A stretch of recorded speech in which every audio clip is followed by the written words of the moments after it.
সমাজকে এমন একটা ভাবে আমাদেরকে সম্পৃক্ততার আবদ্ধে একটা বন্ধনে নিয়ে আসতে হবে যে সমাজে কখনো কুচক্রী মহল ঢুকতে না পারে, কোনো ষড়যন্ত্র রেখে আমাদের এই সমাজের ক্ষতিটা তারা না করতে পারে, সমাজ যদি ক্ষতিগ্রস্ত হয় তাহলে আমাদের এই প্রজন্ম ক্ষতিগ্রস্ত হবে, আমাদের এই দেশের মানুষ ক্ষতিগ্রস্ত হবে, এই জাতি ক্ষতিগ্রস্ত হবে।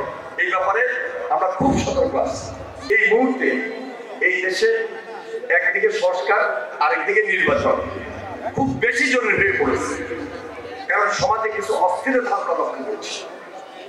সেটা অর্থনৈতিক ভাবে বলেন, সেটা আইন শৃঙ্খলার অবনতিতে বলেন, সেটা দ্রব্যমূল্যের কথা বলেন, সমাজের চুরি ডাকাতির অথবা চাঁদাবাজের কিছু ঘটনার ক্ষেত্রেও বলেন, একে অপরের নাম দিয়ে একে অপরকে ব্যবহার করে এই ধরনের কিছু বদনাম আমাদের দেশে অথবা আমাদের এই সমাজকে অস্থিরতার জন্য কাজ করছে।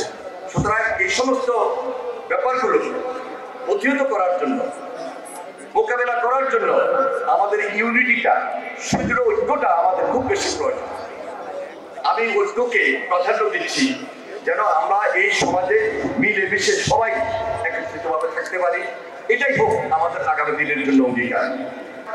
বিএনপি সবাইকে নিয়ে, বিশেষ করে ফ্যাসিবাদ বিরোধী যারা আমরা আন্দোলন সংগ্রাম করেছি, যারা আমরা এখানে আন্দোলন সংগ্রাম ঐক্যবদ্ধভাবে করেছিলাম, যুগপৎ আন্দোলন করেছি, তারা সবাই মিলে আমরা জাতীয় ঐক্যমত্যের সরকার গঠন করব। তার মানে পুরা জাতীয় ঐক্যবদ্ধ থাকবে, এটাই হলো আমাদের পরিকল্পনা। এই পথে আমরা হাঁটছি।